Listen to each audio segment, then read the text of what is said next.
Welcome back to Practical PyTorch. This is the capstone of the computer vision playlist. You already learned every piece. Today we bolt them into one project. 2 folders of photos go in, 1 train model comes out, and a script answers about a single new photo.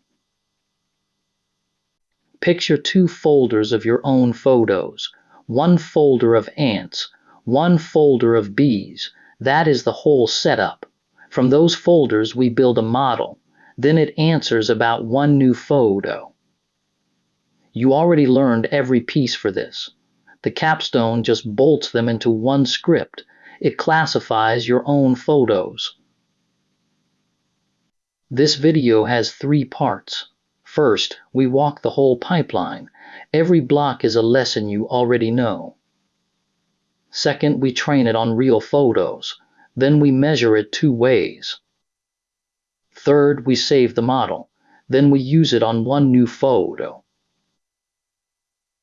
First, the whole pipeline. Let's walk it 1 block at a time. The pipeline starts here on the left. Sort your photos into 1 folder per class. Here, an ants folder and a bees folder. The folder name becomes the label. There is no spreadsheet and no hand labeling. Next, torchvision's ImageFolder. It walks those folders and builds a labeled dataset. This is the tool from the data lesson. It scans each class folder. Then it pairs every image with its label. Folders in, a labeled dataset out. Then each image is transformed. Random crops and flips add variety to training. These come from the augmentation lesson. After that, we normalize. Normalizing puts the pixels on the scale the network expects. Now the model.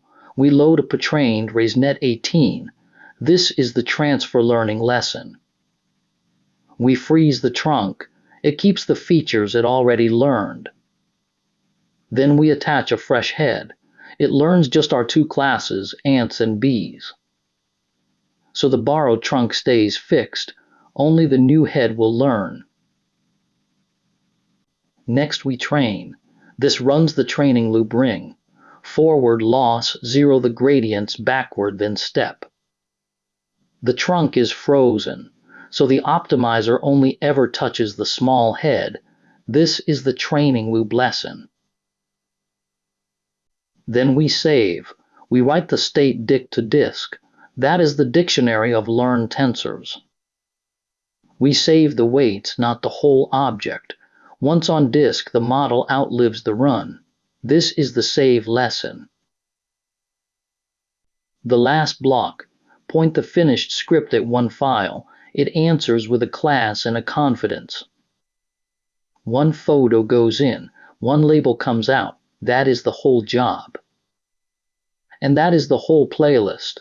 Data, a borrowed trunk, training, a saved checkpoint, 1 prediction.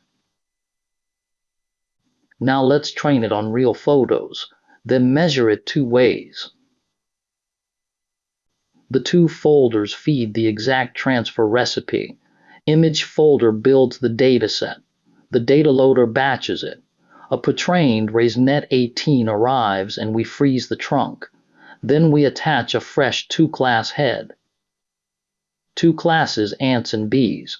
Only the new head trains. The borrowed features stay frozen.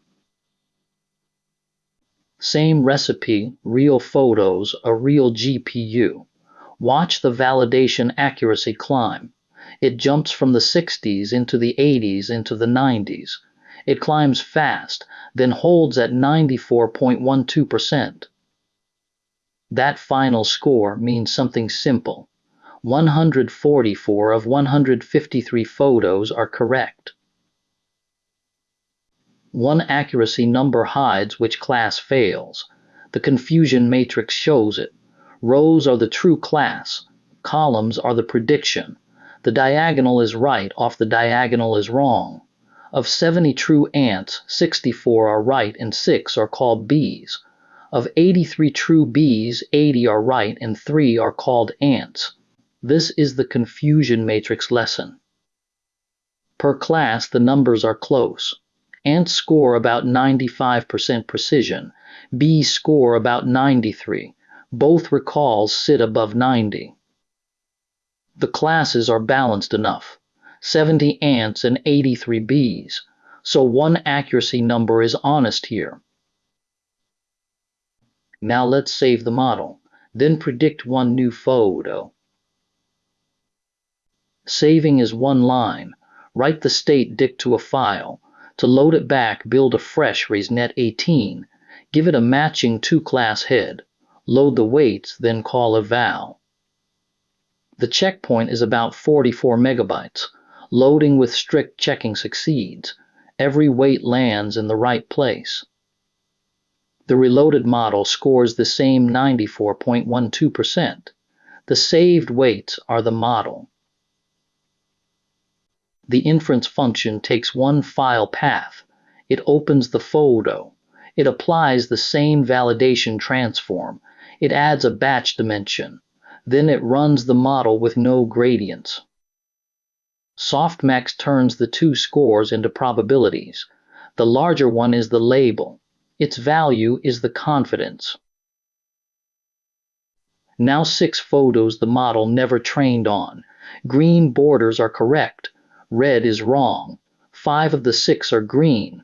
The one red is an ant colony photo the model called bees. Look at how sure it was. It missed at only 53% confidence. That is barely over half. The correct calls are confident, up to about 89%. The one miss is a shaky 53. Low confidence is the model telling you it is unsure. Look at the two transforms. Both end in the same normalize. Only training adds the random crop and flip.